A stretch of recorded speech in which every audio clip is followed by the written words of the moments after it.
আল্লাহ রাব্বুল আলামিন পাখিদের কাছ থেকে আমাদেরকে শিখতে বলছেন এবং বলছেন যে পাখিদের মনটা হয় খুব নরম, খুব সফট, এবং তারা আল্লাহর প্রতি তাওয়াক্কুল করে পূর্ণ মাত্রায়। তারা সকালবেলা ভোরবেলা বের হয়ে যায় এবং সন্ধ্যাবেলা বাসায় ফেরে। খালি পেটে বের হয়, ভরা পেটে বাসায় ফেরে। এবং আল্লাহ পাক সবচেয়ে সম্মানিত মৌত যেটা শহীদের মৌত, সেই শহীদদের আত্মাকে আল্লাহ পাক পাখির রূপ দিবেন।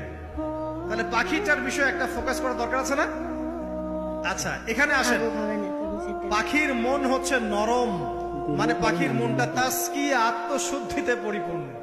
কদ আফলাহা মান যাক্কাহা, সে ব্যক্তি সফল হলো যার হৃদয়টা পবিত্র, নিষ্পাপ, নিষ্কলুষিত হলো। সে ব্যক্তি সফল হবে ইনশাআল্লাহ।